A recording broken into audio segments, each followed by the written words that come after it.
Good morning, everyone. It's 8:30 a.m. and you're tuning in to WRSU FM New Brunswick. And this is Scientifically Ever After, a show that brings literature to life by looking at the science behind them.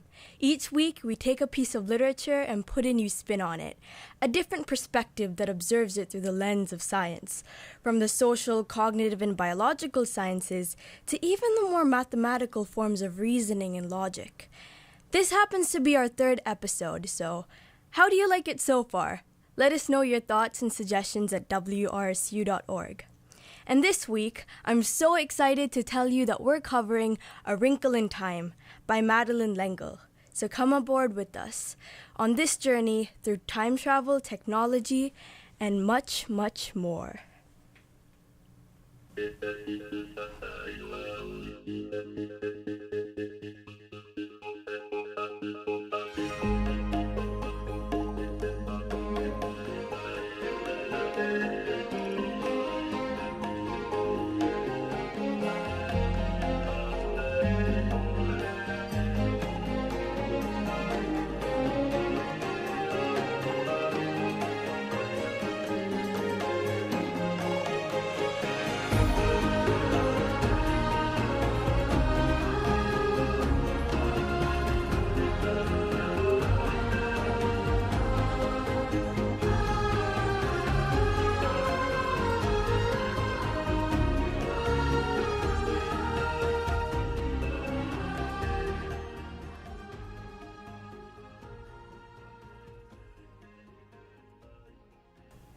Okay, I have a confession to make. It took me Oprah Winfrey, Reese Witherspoon, and Mindy Kaling, Mrs. Which, Mrs. Watson, and Mrs. Who, to discover this book and how truly wonderful it is. It would have definitely added a lot more magic and sci-fi wonder to my childhood that was otherwise filled with Junie B. Jones and Enid Blyton stories. Perhaps a lot more than necessary. Before we take a stroll through A Wrinkle in Time, I'd like to read a quote from an appreciation of the book that was written by New York Times columnist Anna Quindlen. "The most memorable books from our childhoods are those that make us feel less alone, convince us that our foibles and quirks are both individual as a fingerprint and as universal as an open hand. On the surface, this is a book about three children who fight an evil force threatening their planet. But it really is about a primal battle all human beings face, to respect, defend, and love themselves. We find our protagonist Meg Murray to feel quite alone in the beginning as well. She's 13 years old and her friends and teachers see her as stubborn and not very smart. She thinks of herself to be unattractive with her glasses, braces, and frizzy flyaway hair. And to top that off, her physicist father, Mr. Murray, has been missing for 5 years. Ever since he discovered a new planet using a concept called a tesseract to time travel. One stormy evening, a mysterious stranger bundled up in clothes and scarves arrives at their door. It's Mrs. Watson. And the story goes on. And as the story goes on, we realize Mrs. Watson has come to recruit Meg, as well as her brother Charles Wallace, on a mission across the universe to save their father. Meg's classmate Calvin O'Keefe joins in on the adventure too. Mrs. Watson seems to be a quite playful and often eccentric old woman who has two other companions, Mrs. Who and Mrs. Which. Mrs. Who often finds it difficult to verbalize in her own words, and you can see her quoting everything from Latin and Portuguese to Shakespeare and Pascal. Mrs. Which appears to be the wisest of them all. She has been around for millennia and has a vast knowledge of the universe and time travel. The three women seem like celestial beings, almost fairy godmothers to Meg and her team. So Mrs. Watson, Mrs. Who, and Mrs. Which talk to the trio about traveling by way of tesseracts. Here's the thing, though. Even with the help of tesseracts, getting there won't be easy. The universe is threatened by a physical manifestation of evil called the Dark Thing. The Dark Thing has already engulfed planets and stars, including the planet Camazotz, where Mr. Murray is being kept prisoner. If you haven't read the book or seen the movie, you're probably wondering, what on earth is a tesseract? We'll be getting into that shortly and how they use it for time travel.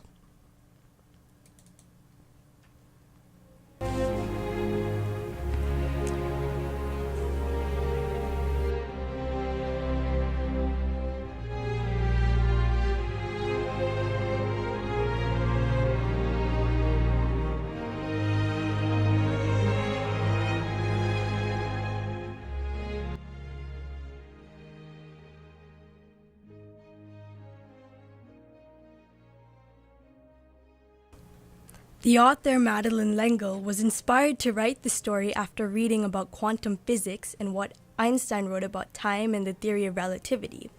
Einstein showed that time is relative and is affected by motion. A clock on a satellite that's orbiting around the Earth ticks faster than one remaining on the ground. But perhaps one of Einstein's more revolutionary ideas was this idea that space and time are not separate entities, but instead different aspects of space-time, the fabric of our universe. In physics, space-time is any mathematical model that fuses the three dimensions of space, length, breadth, and height, and the one dimension of time into a single four-dimensional continuum. He called time an illusion, not rejecting the existence of time, but rather rejecting the difference between past, present, and future. He believed in the fabric of time, the block universe conception of space-time. We see this idea of time being like a fabric in the book when Mrs. Hu explained it to them with the folds of her skirt. Imagine a small insect moving from one section of the skirt to another. It would be quite a long walk if it had to walk straight across. Mrs. Hu brought her hands together, still holding her skirt. Without that long distance, the insect could move from one point to another, cutting down on the time it took to get there. It's a shortcut. And to time travel, or rather, taking a shortcut across space-time, we need to use the tesseract.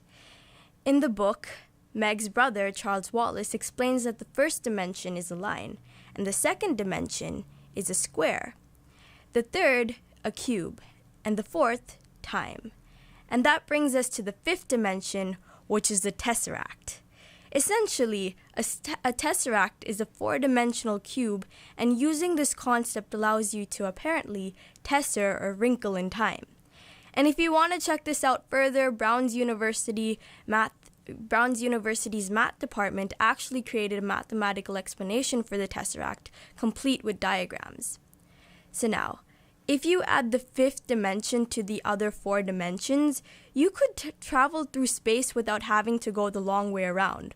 In other words, to put into Euclid or old-fashioned geometry, in this case, a straight line is not the shortest distance between 2 points. This concept of tesseracts has recently appeared in pop culture as well, from the Marvel Universe to the movie Interstellar. But of course, it's nothing if you don't believe it. This book talks a lot about believing, particularly in yourself. And believe it or not, there's science behind that too. Before we dig in, here's a song from the movie called Believe, sung by Demi Lovato featuring DJ Khaled. I wonder if he'll say another one like he usually does. Oh, yeah. Another one. DJ Khaled. Some people stand, some people move. Tough times don't last, but tough people do. As long as you've got hope, you'll find your way. There's power in the thoughts that you think, there's power in the words you say. Like I can, I will. I am, no fear, no fear.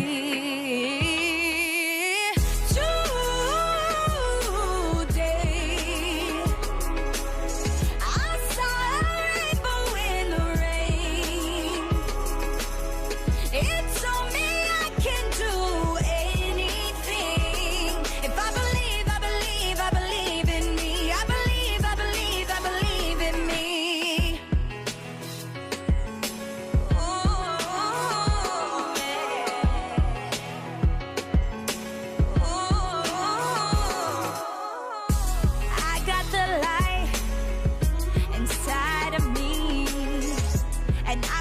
choice but to let it breathe. As long as there is love, I can make it anywhere I go.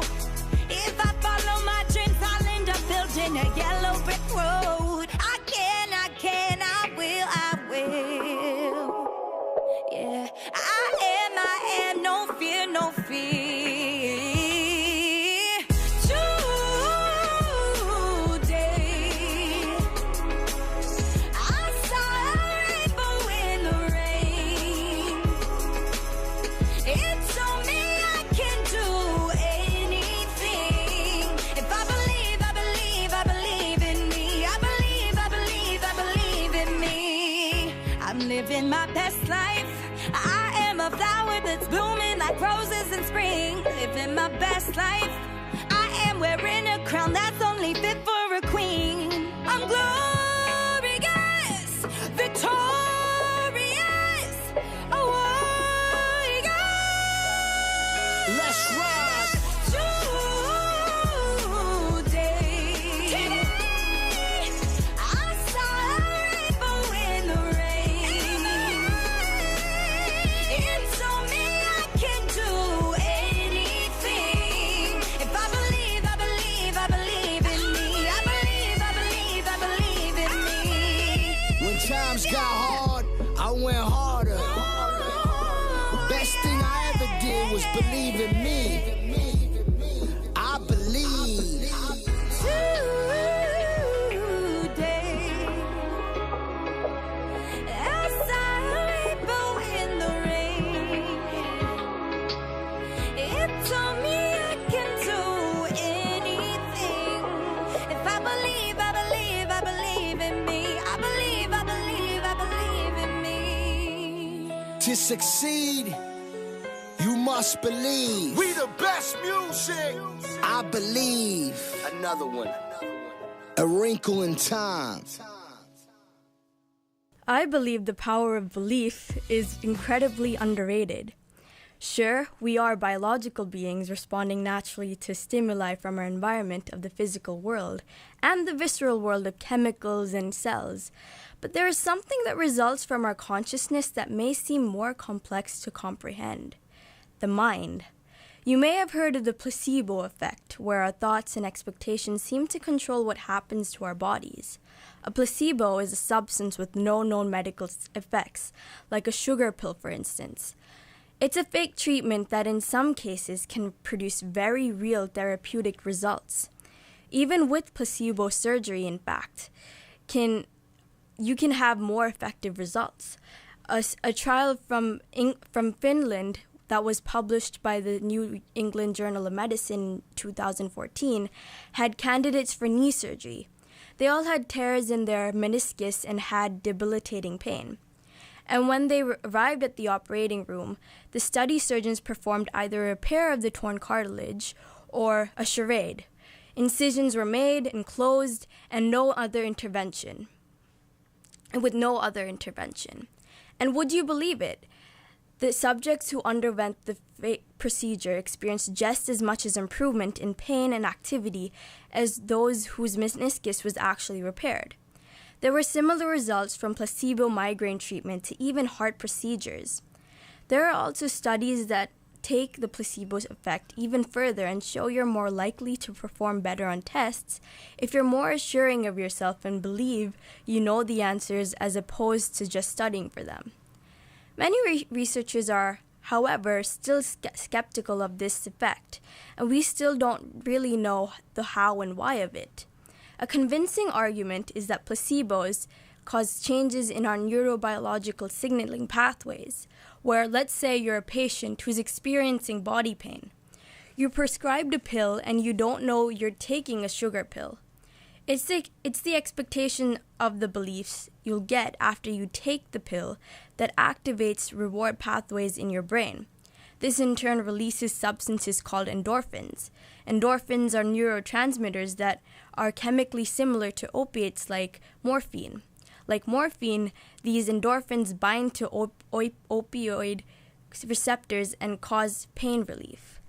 So in response to the positive expectations of your treatment, your brain gets flooded with its own supply of natural painkillers. Genetics and even your imagination seem to play a role into this effect as well. Next up, I'm adding a different and relevant perspective that the Wrinkle in Time movie brings in. The director of the 2018 film, Ava DuVernay, remixes it to include the concept of Afrofuturism. The movie casts many people of color into the lead. It draws in the discussion of inclusion, similar to how we see Meg feel less alone and soon discover her voice and the power of love as the story progresses.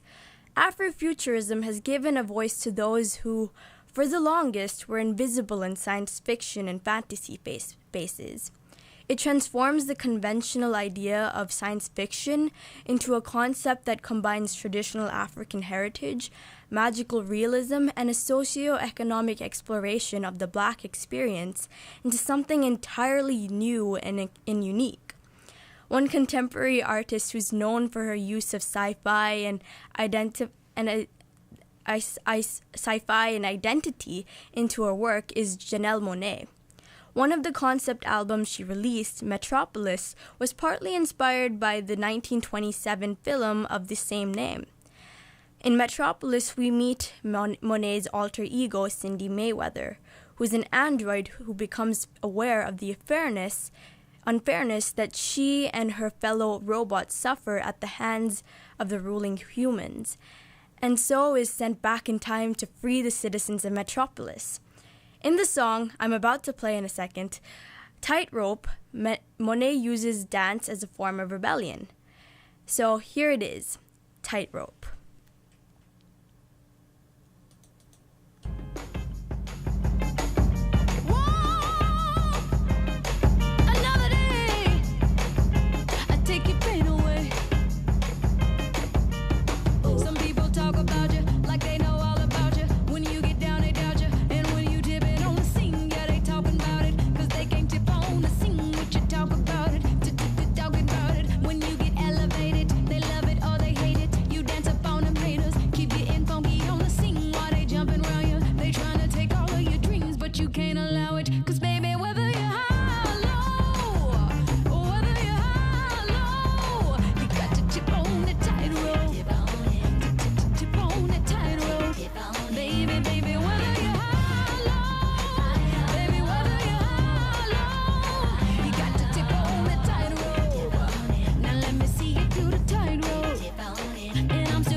Afrofuturism is a cultural aesthetic, philosophy of science and of history that explores the developing intersection of African or African diaspora culture with technology. The term was coined by culture critic Mark Derry in 1994 to point out the lack of African American writers and stories in fiction. Looking at works like Black Panther, historical events are reimagined, and we can almost imagine a world that was not impacted by colonialism or exploitation. Afrofuturism shows us a future filled with hope. This idea that in order to overcome the current ways of inequality in society, there needs to be futures where those problems are solved. And now for the final discussion of the day, let's talk about it. Yup, it. The bad guy of A Wrinkle in Time. It is perceived to be a giant brain that controls all of the people of Camazotz. At Camazotz, everything seems to be highly regimented. Even when Meg sees children playing at Camazotz, the boys playing ball, the girls skipping ropes, all of them are doing so in exactly the same rhythm. In the town, everyone is identical down to their very actions. Their greatest fear is to be different, to stand out in any way. It symbolizes an entity that tries to control the individual's thoughts and decisions. Here's a passage from the book that struck me where Mrs. Watsit gives the three children, Meg, Charles Wallace, and Calvin, gifts before they leave to the planet of Camazotz to fight the evil force of it and save Meg's father. "You will need help," she told them, "but I am allowed to give you is a little talisman. Calvin, your great gift is your ability to communicate with all kinds of people. So for you, I will strengthen this gift. Meg, I will give you your faults." "My faults?" Meg cried. "Your faults." "But I'm always trying to get rid of my faults." "Yes," Mrs. Watson said. "However, I think you'll find they'll come in very handy on Camazotz. Charles Wallace, to you I can only give the resilience of your childhood." Meg's faults are things she needs to overcome. She needs to overcome the forces of evil. This idea of the balance between looking at our individual differences as advantages, like in the case of genetic variation, as well as uniting with each other through our similarities, is interesting. The writer Wrinkle is critical of the human forces of standardization and conformity that could potentially inhibit creativity. At the same time, she says, "What a child doesn't realize until he's grown is that in responding to fantasy, fairy tale, and myth, he is responding to what Erich Fromm calls the one universal language, the one and only language in the world that cuts across all barriers of time, place, and culture." Many Newbery books are from this realm, beginning with Dr. Dolittle, books on Hindu myth, Chinese folklore, the life of Buddha, tales of American Indians, books that lead our children beyond all boundaries and into one language of all mankind. It's interesting that on the opposite end of our division and inequality, there's a force that unifies us all. Call us what you wish. The universal language, imagination, love, humanity, the force. May the force be with you today. And before we leave, here's another song by Janelle Monáe called Electric Lady.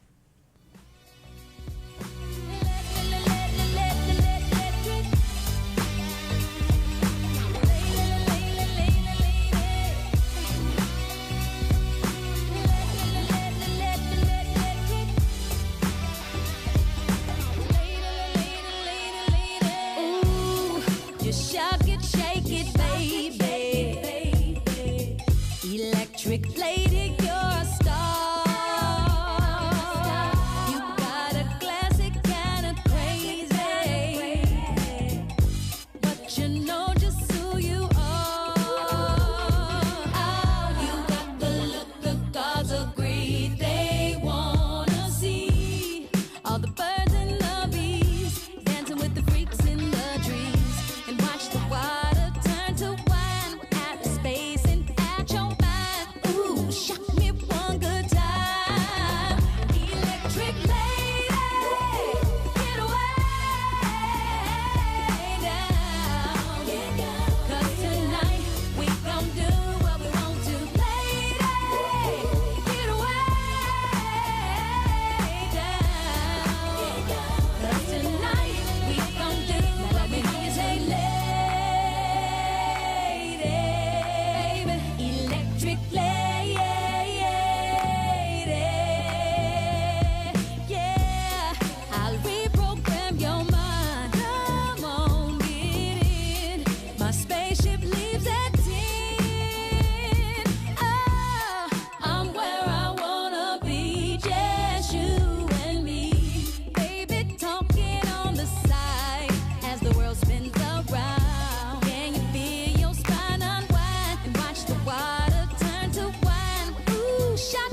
girls showing love while the boys be catching feelings. Once you see her face, her eyes you'll remember, and she'll have you falling harder than a Sunday in September.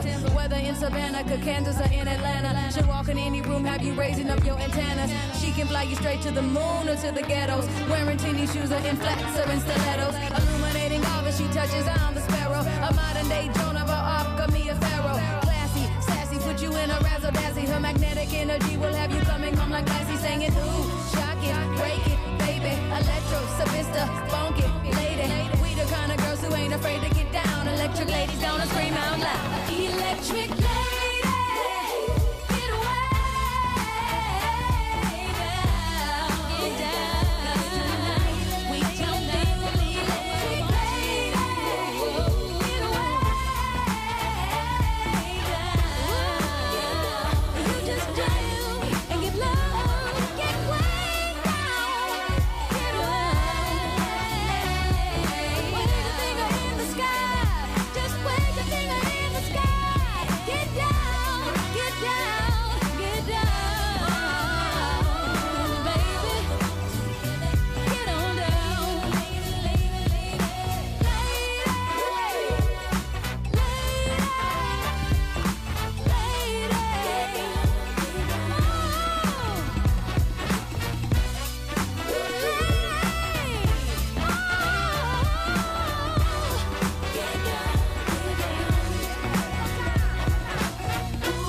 From Kansas to New Atlantis, are y'all ready? I said electric lady, are y'all ready? From the past to the future, from Venus to Mars, I'm calling all stars. Electric lady, shaking, baby. Electric lady, you bring it, baby. Electric lady, don't y'all let that circuit break it down. We about to break a whole new nation with a million electric ladies. Y'all make me so proud. Say it loud.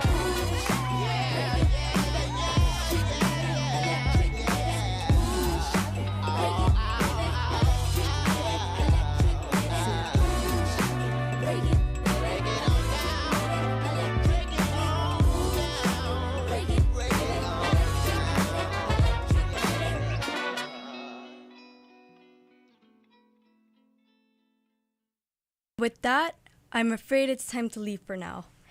Join me next week for a look into the secret lives of trees and how they can actually communicate with each other. We're covering The Giving Tree by Shel Silverstein. And as always, thank you so much for listening to Scientifically Ever After. This is your host, Hannah, signing out.